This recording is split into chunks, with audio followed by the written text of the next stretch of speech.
Bapak Ibu Saudara percaya apa yang kita ucapkan? Jadilah kepadamu sebagaimana yang engkau percaya. Karena itu kata firman Tuhan. Puji Tuhan, di minggu kedua ini menjelang Natal kita, firman Tuhan kepada kita supaya kita memiliki pengurapan kerajaan, tentunya kerajaan sorga. Untuk apa? Untuk kita dapat melakukan kehendak Tuhan. Kalau bicara tentang pengurapan, bukan hanya untuk pendeta, bukan hanya untuk majelis gereja, tapi pengurapan itu milik semua orang percaya. Pengurapan berbicara mengenai kehadiran Roh Kudus, dan Roh Kudus itu adalah janji Bapa bagi semua orang yang percaya, bahkan yang masih jauh, yang akan kita injili lagi. Saudaraku, orang-orang dipakai Tuhan dalam Alkitab ialah mereka yang menerima pengurapan dari Tuhan. Orang yang diurapi mendapat bagian dalam pekerjaan ilahi. Untuk apa? Untuk melakukan hal-hal yang di luar nalar manusia. Kalau secara nalar manusia, bagaimana mungkin pembunuh jadi penginjil? Haleluya. Jadi itu di luar nalar manusia. Saudaraku, di luar kemampuan kita, kita tidak mampu mengubahkan orang. Amin. Memberitakan Injil iya, melayani dia iya, mendoakan dia iya, tapi kita nggak mampu mengubahkan dia. Itu butuh pengurapan Roh Kudus. Pengurapan Tuhan adalah kemampuan ilahi yang memampukan kita melakukan kehendak Tuhan dalam hidup ini. Pengurapan itu berasal dari Tuhan, dan itu untuk kebutuhan umat Tuhan, bukan untuk gagah-gagahan, bukan untuk kau lihat aku hebat, kudoakan dia bisa sembuhkan, kuberitakan Injil bisa bertobat dia, kan enggak.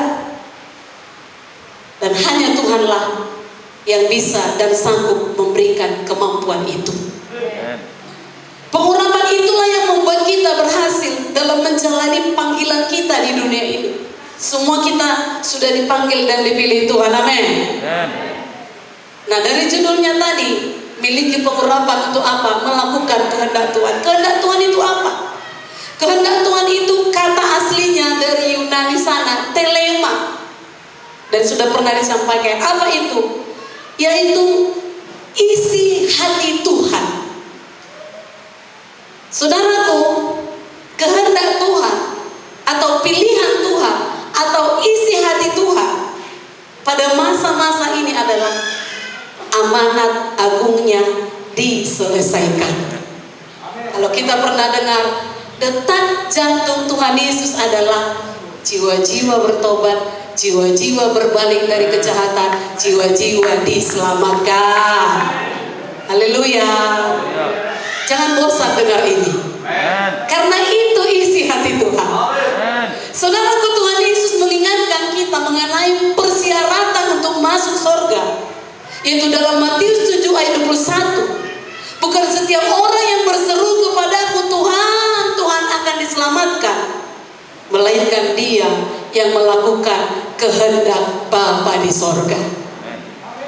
Apa tadi kehendak itu? Isi hati Tuhan. Kehendak Bapa di sorga, isi hati Bapa di sorga, supaya tidak ada satupun yang binasa.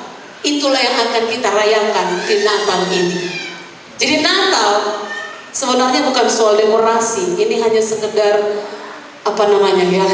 menimbulkan, mengingatkan begitulah. Tapi bukan ini yang utama, amin. Kita pun dekorasinya nggak mewah-mewah, sederhana saja, karena bukan kemewahan itu yang utama. Tapi inti Natal adalah, adakah orang bertobat dari dosa? Haleluya. Teladan kita untuk melakukan kehendak Bapa adalah Tuhan Yesus sendiri. Mari kita baca Lukas 4 ayat 17 sampai 19. Bersama saja kita membaca hanya 3 ayat. Lukas 4 ayat 17 sampai 19. Sama-sama. Kepadanya diberikan kitab Nabi Yesaya, dan setelah dibukanya ia menemukan nas di mana ada tertulis, Roh Tuhan ada padaku, oleh sebab Ia telah mengurapi aku dan Ia telah mengutus aku untuk memberitakan pembebasan kepada orang-orang tawanan dan penglihatan bagi orang-orang buta, untuk membebaskan orang-orang yang tertindas, untuk memberitakan tahun rahmat Tuhan telah datang. Haleluya. Kata mengurapi di sini berarti menugaskan, melantik, mengangkat dengan membawa kuasa dari sorga. Tuhan Yesus mengutip Yesaya 61 karena ini nubuatan Yesaya untuk menggambarkan misinya di dunia ini. Roh Kudus mengurapi dan memberi kuasa kepada Yesus untuk melaksanakan misinya. Yesus adalah Tuhan. Yohanes 1:1 berkata, tetapi Dia datang ke dunia sebagai manusia. 1 Timotius 2:5. Dan sebagai manusia, Ia harus mengandalkan kuasa Roh Kudus. Ia harus mengandalkan pertolongan Roh Kudus untuk melaksanakan semua isi hati Bapa tadi, untuk melaksanakan semua tugas dan tanggung jawab di hadapan Bapa. Dan apa kata pertama yang diucapkan Yesus sebelum Ia melaksanakan tugas itu? Ia berkata, Roh Tuhan ada padaku. Mari kita katakan, Roh Tuhan ada padaku. Haleluya. Dikatakan Ia telah mengurapi aku. Itulah yang memampukan Yesus melakukan perkara-perkara yang luar biasa, karena Dia ada di dunia sebagai manusia. Itu sebabnya perlu kuasa dari sorga. Dan sebagai orang percaya, saya dan saudara, untuk dapat melakukan isi hati Tuhan, kita perlu pengurapan kerajaan sorga itu. Kenapa? Karena memang saya dan saudara sudah dipilih. Orang pilihan, katakan saya. Banyak yang terpanggil, jadi harus benar-benar dipilih. Sudah dipilih? Kita baca Yohanes 15 ayat 16. Jangan katakan, sama kalian lah itu, aku enggak. Jangan. Yohanes 15 ayat 16. Sama-sama kita baca Yohanes 15 ayat 16. 1, 2, 3. Bukan kamu yang memilih aku, tetapi akulah yang memilih kamu. Dan aku telah menetapkan kamu supaya kamu pergi dan menghasilkan buah, dan buahmu itu tetap, supaya apa yang kamu minta kepada Bapa dalam namaku diberikannya kepadamu. Siapa yang memilih saudara? Tuhan Yesus. Ada SK bagi kita. Saudaraku, semuanya itu merupakan tugas yang dipercayakan Tuhan kepada kita setelah Dia terangkat ke surga. Dia berkata, kamu akan melakukan apa yang sudah kulakukan, bahkan lebih besar dari itu. Dituliskan dalam Yohanes 14 ayat 12. Jadi jikalau Yesus saja menerima pengurapan dari Bapa untuk melaksanakan isi hati Bapa itu selama di bumi, terlebih lagi kita, saya dan saudara, kita butuh pengurapan sorga itu. Saudaraku, dalam hidup kita setiap hari sebagai umat gembalaannya, Tuhan pun berkata, Ia sebagai gembala yang baik akan mengurapi kita. Dalam Mazmur 23 dituliskan. Itulah yang memampukan kita untuk hidup sebagai saksi di dunia ini. Amin, saudaraku. Jadi pelajaran penting kepada kita dari firman Tuhan ini, betapa pentingnya, yang pertama, betapa pentingnya kita dipenuhi Roh Kudus. Apa saudaraku? Betapa pentingnya kita dipenuhi Roh Kudus, yaitu pengurapan kerajaan sorga untuk melakukan kehendak Tuhan. Kalau bicara tentang bahasa roh, penuh Roh Kudus bukan sekedar bahasa roh. Bapak Gembala tadi berkata di ibadah pertama, bagus bahasa roh, kuat bahasa roh, tapi jangan kuat bahasa roh, kuat juga dagingnya, nggak boleh. Haleluya. Haleluya. Kisah 10:38 dikatakan, lihat Alkitab saudara, yaitu tentang Yesus dari Nazaret, bagaimana Allah mengurapi dia dengan Roh Kudus dan kuat kuasa. Dan apa yang diperbuat setelah itu? Dia yang berjalan berkeliling sambil berbuat baik. Katakan, saya sanggup berbuat baik. Haleluya. Untuk itu tadi pengurapan itu. Sanggup berbuat baik, sambil berbuat baik dan menyembuhkan semua orang yang dikuasai iblis. Sebab Allah menyertai dia. Banyak manusia sekarang ini dikuasai iblis. Di 2 Syafat saya terangkan, gadget bisa dipakai iblis menguasai manusia sehingga manusia gak suka lagi berdoa. Sambil berdoa pun bisa sambil buka handphone, bukan melihat topik doa, tetapi melihat siapa yang menghubungi. Itu bisa jadi alat iblis zaman ini, merusak manusia. Tapi di sini firman Tuhan berkata, pengurapan itu ada pada kita untuk berkeliling sambil berbuat baik, menyembuhkan semua orang yang dikuasai iblis. Haleluya. Jangan katakan ini tugas gembala sidang saja. Yohanes 15 ayat 16 tadi berkata, semua orang percaya dipilihnya. Saudaraku, seperti Yesus, dia hanya sebagai seorang yang diurapi Roh lah dapat melakukan kehendak Bapa itu. Dan dalam hal ini Yesus menjadi teladan kita yang sempurna. Roh Kudus adalah kekuasaan dari tempat tinggi, sehingga ketika Roh Kudus memenuhi kita, kita dimampukan melakukan kehendak Bapa. Kalau belum penuh Roh Kudus, jangan anggap biasa. Sebagai orang percaya, mari berdoa, minta kepada Tuhan agar kita dipenuhkan Roh Kudus. Itu bukan bagian orang Pentakosta, itu bukan bagian orang karismatik, itu bagian orang percaya. Lukas 11 ayat 13b berkata, apalagi Bapamu yang di sorga.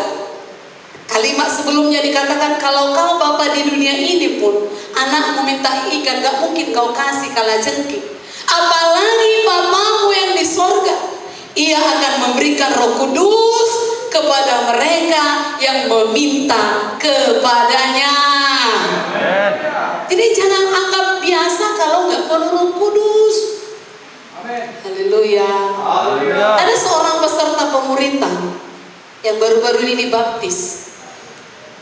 Dia memang agak sulit menerima firman. Dia berkata, masih sampai 5 topik masih dia berkata, nggak masuk akal ke pelajaran ini katanya. Ya, kami bergumul lagi, kami berdoa lagi, terbukalah mata hatinya Tuhan. Kemudian pada saat baptisan air disampaikan tentang Roh Kudus, dia pun betul-betul terlempar. Memang secara kalau ditanya nggak ada dukun-dukun, ada pegang-pegangan, semua nggak ada. Tapi setelah ditelusuri memang semua itu ada. Haleluya. Tetapi setelah dia dipenuhkan dengan Roh Kudus, dijamah oleh Roh Kudus, dia buka hati untuk Roh Kudus, selalu dia dijamah oleh Roh Kudus, dia bebas. Dan sejak itu dia berkata, sukacita sekali mengikut Tuhan ini. Haleluya. Belasan tahun di kota Jakarta nggak pernah ke gereja. Tapi setelah di sini dia rasakan jamahan Tuhan. Justru dia yang ngajak istrinya dan keluarganya untuk datang beribadah. Itu kuasa Roh Kudus. Haleluya. Nah, saudara kekasih, sekali lagi, penuh Roh Kudus bukan sebatas bahasa roh, tapi bergerak lebih dalam untuk menjadikan kita sebagai anak-anak Tuhan yang punya sifat kudus. Sifat kudus itu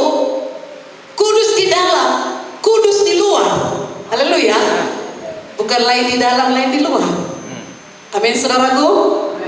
Kudus itu kados, bahasa aslinya itu dipisahkan. Jadi kita dipisahkan, gak sama sifat kita dengan orang di luar Tuhan. Kalau orang di luar Tuhan sukanya, kalau orang kita katanya cikurang, itu ya, apa itu cikurang? Gosip, aku gak tahu kian ya. Tapi dengar-dengar cikurang katanya, itu orang kita karo. Orang di luar Tuhan sukanya cikurang, tapi di dalam Tuhan, iya di atas ya, tidak di atas tidak. Kalau nggak suka bilang nggak suka. Aku nggak suka kau, tapi aku tahu kau bisa berubah. Amin, amin. Itu orang penuh kudus. Kudus di dalam, kudus juga di luar. Haleluya. Untuk membuat kita mampu mengalahkan iblis. Dengan kekuatan manusiawi kita nggak akan mampu. Karena iblis itu sudah tua, lebih tua dari kita. Haleluya. Dia sudah menjatuhkan Adam dan Hawa. Dan dia juga berusaha menjatuhkan saya dan saudara. Gak peduli seberapa tahun kita lahir baru, dia akan tetap mengusahakan kita jatuh dari jalan Tuhan. Itu sebabnya saudaraku, pengurapan dari sorga memampukan kita mengalahkan iblis. Dan agar kita memiliki kuasa untuk menjadi saksi Tuhan, melakukan kehendak Tuhan. Itu yang pertama. Yang kedua, tujuan pengurapan itu, pelajaran penting hari ini. Tujuan pengurapan kerajaan itu diberikan kepada kita supaya kita menjadi alat Tuhan yang efektif, menyampaikan kabar baik. Apa saudaraku? Jangan bawa kabar buruk. Haleluya. Bawa kabar baik. Kabar baik kepada orang miskin. Apakah itu miskin materi, miskin rohani, miskin apapun semua itu. Bawa kabar baik. Haleluya. Miskin di sini itu jiwa-jiwa yang kondisinya berada dalam kondisi putus asa, tidak mempunyai harapan untuk masa depan yang lebih baik. Anak-anak Tuhan harus menjadi pembawa kabar baik. Dikatakan tadi ayat 18-19 itu tujuan pengurapan itu, untuk memberitakan pembebasan kepada orang-orang tawanan.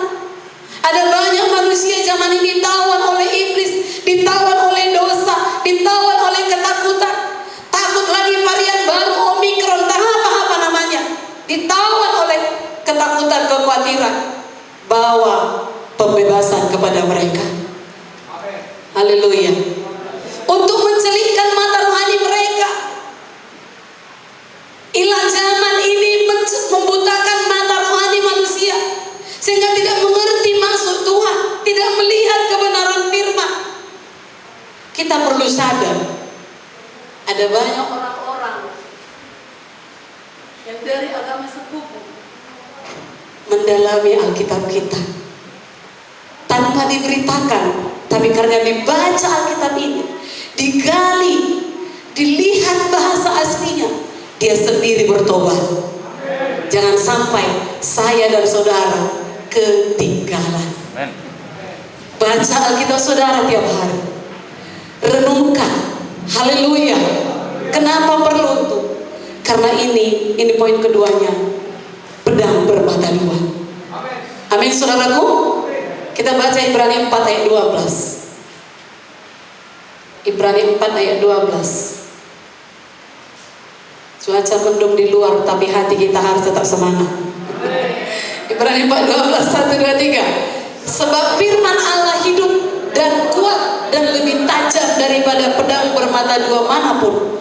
Ia menusuk amat dalam sampai memisahkan jiwa dan roh, sendi-sendi dan sumsum. Ia sanggup membedakan pertimbangan dan pikiran hati kita.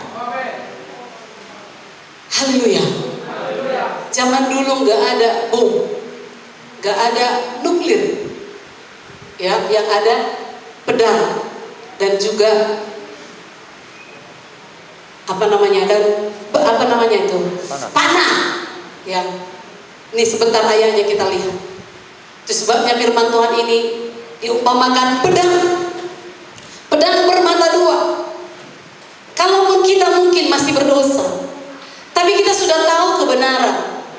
Lalu kita lihat orang dalam dosa, kita beritakan firman, dia diselamatkan, kita pun diberkati. Pedang bermata dua.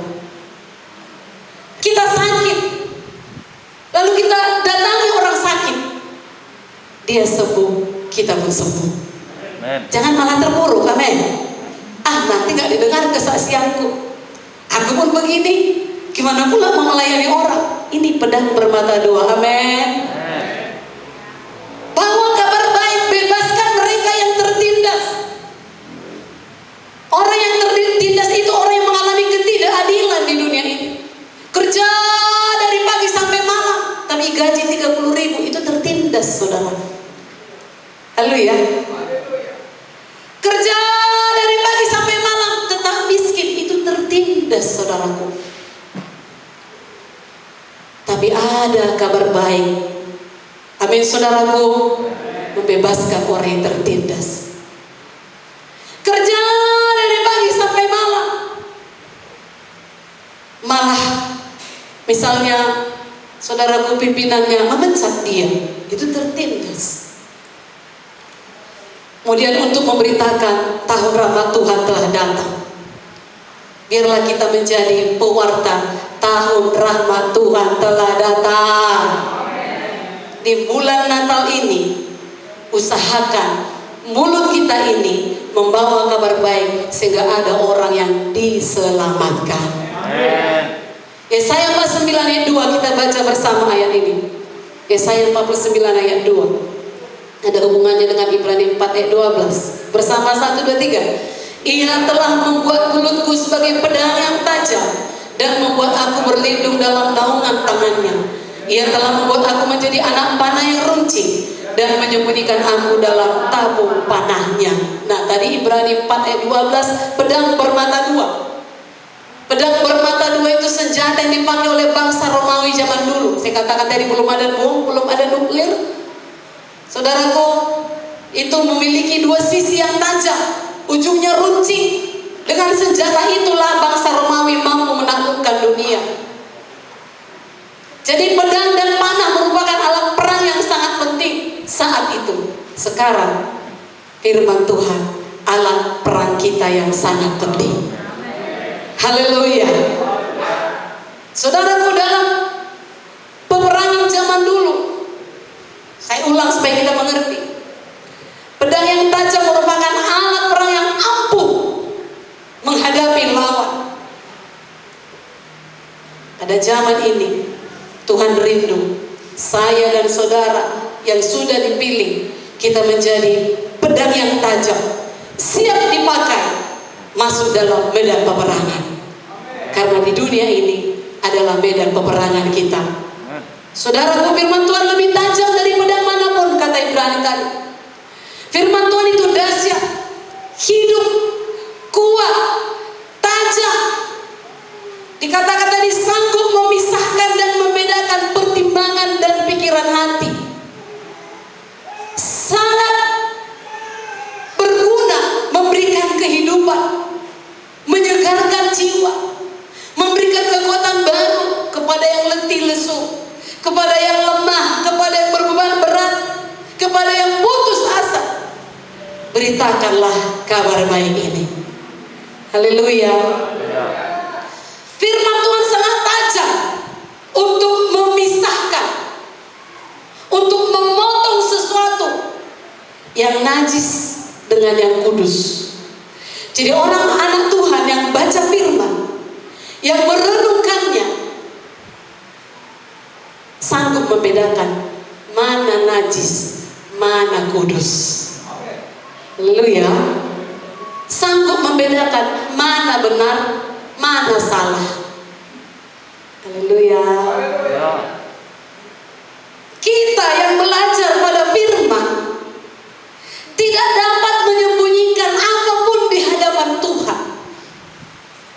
Di hadapan manusia kita bisa bersandiwara, tapi kalau ada firman, dia akan koreksi kita.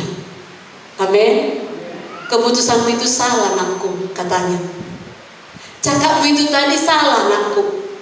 Sikap hatimu itu salah, anakku. Di hadapan Dia tidak ada yang bisa kita sembunyikan.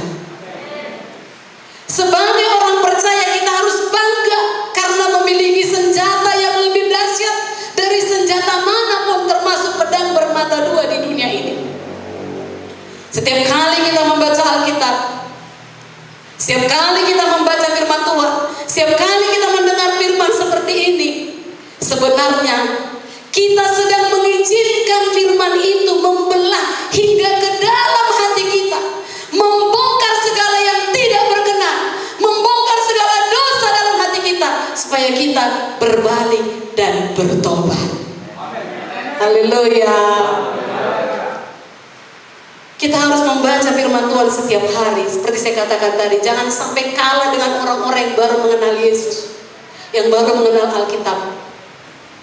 Saudaraku, kalau itu kita lakukan, sehingga hidup kita senantiasa dibersihkan, dikuduskan, menjadi berkenan di hadapannya, sebagai orang yang sudah menerima pengurapan kerajaannya. Dengan demikian kita dapat memberitakan kabar baik kepada semua itu tadi. Orang miskinkah, orang sakitkah, orang tertindaskah, orang tertawankah, orang picikkah, orang bodohkah secara rohani. Amin. Anak panah yang runcing, yang pertama tadi pedang, firman. Anak panah yang runcing, kata Yesaya tadi. Sama, dalam masa peperangan tidak semua pertempuran dilakukan dengan jarak dekat. Pedang masih bisa jarak dekat, tapi kalau sudah jarak jauh, dibutuhkan anak panah yang runcing. Sangat diperlukan anak panah untuk membidik musuh yang jauh, saudaraku, dan itu akan membunuh lawan. Kalau panahnya tumpul, gak ada guna. Kita tahu bahwa ada musuh kita di dunia ini. Siapa musuh kita? Iblis, iblis, roh-roh jahat yang mencoba menghalangi maksud Tuhan jadi di dunia ini, yang mencoba menghalangi maksud Tuhan jadi dalam hidup saudara. Itu sebabnya kita harus berdoa. Itu anak panah yang runcing bagi anak-anak Tuhan. Berdoa.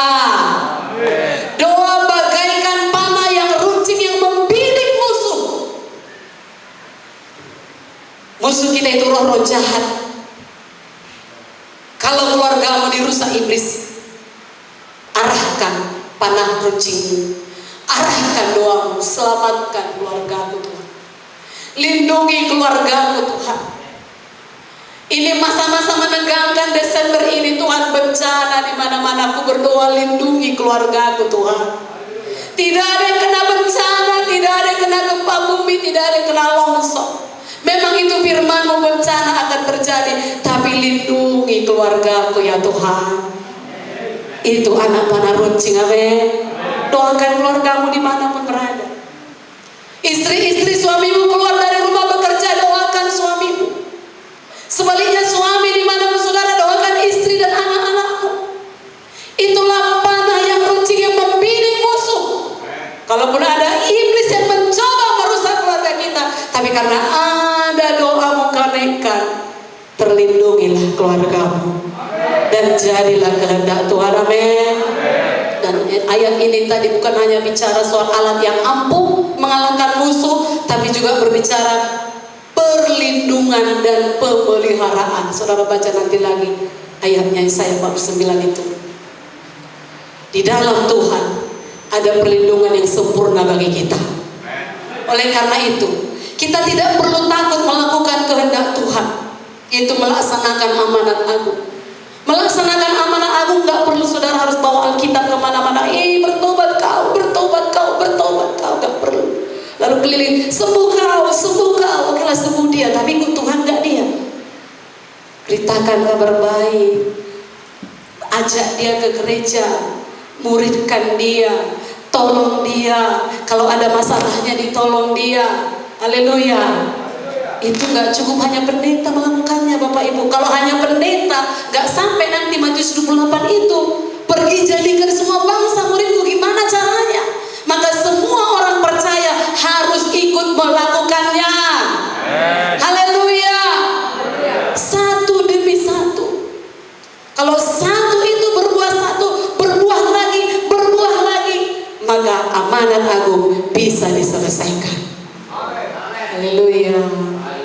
Jangan katakan gak ada untungmu di situ.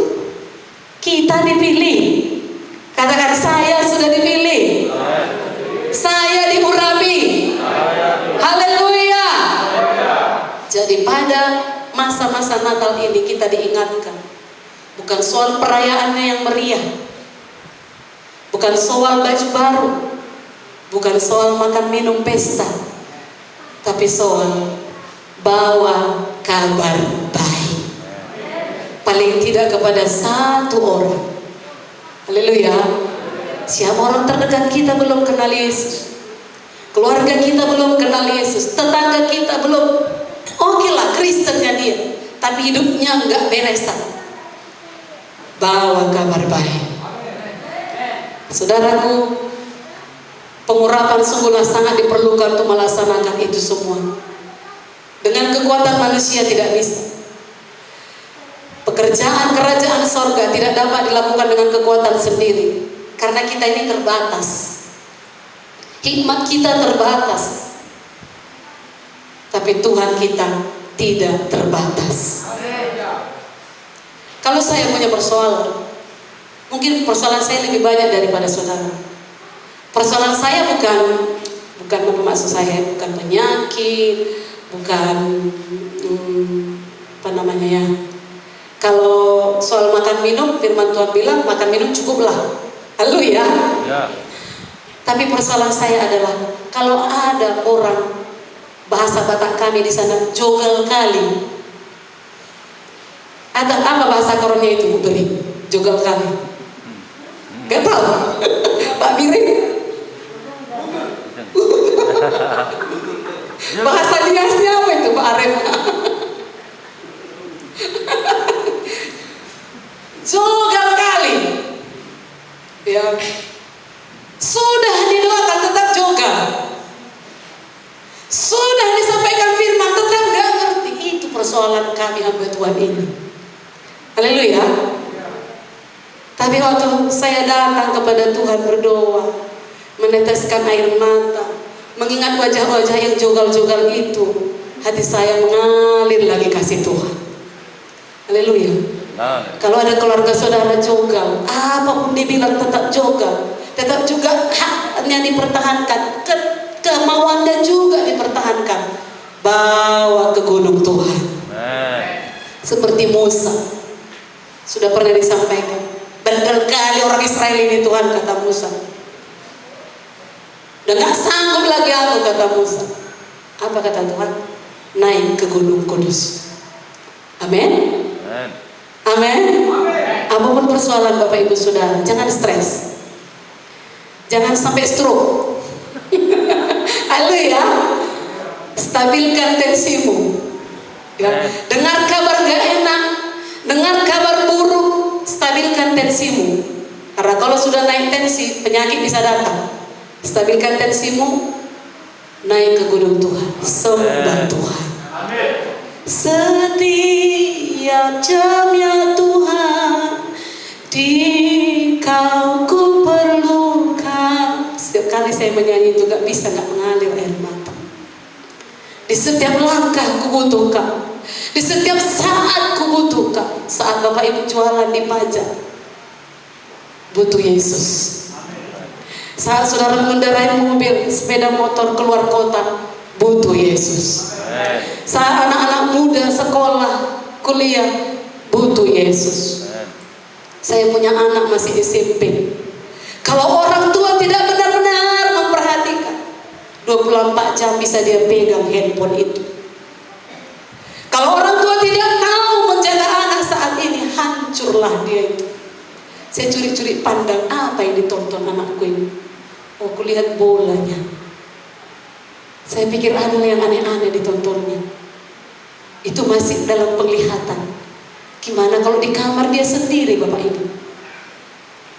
Kita orang tua naik ke gunung Tuhan, berdoa supaya diurapi Tuhan, mengajari anak kita. Haleluya. Haleluya. Perlu pengurapan, melakukan kehendak Tuhan. Pergi ke seluruh dunia, kata firman Tuhan, tapi terutama Yerusalem kita, keluarga paling dekat. Kemudian Judea. family kita. Samaria lebih jauh lagi dan sampai ke ujung bumi maksudnya. Dimanapun Bapak Ibu ditempatkan Tuhan, mohon pengurapan. Di situ engkau jadi saksi. Mari kita bangkit berdiri. Haleluya. Minta setiap hari pengurapan kerajaan sorga yang memampukan kita menjalani hari-hari kita seturut kehendak Tuhan. Baca dan hidupi firman setiap hari. Terima pengurapannya dengan iman. Mulai melangkah mengerjakan apa yang Roh Kudus tuntut, bukan apa kata daging kita. Jangan lewatkan kesempatan-kesempatan yang Tuhan beri untuk kita diurapi. Dalam ibadah itu kesempatan minta pengurapan. Doa pagi itu kesempatan minta pengurapan. Saat saudara bernyanyi bahasa roh di luar sana, di jalanan sana, itu kesempatan minta diurapi. Jangan lewatkan kesempatan-kesempatan itu.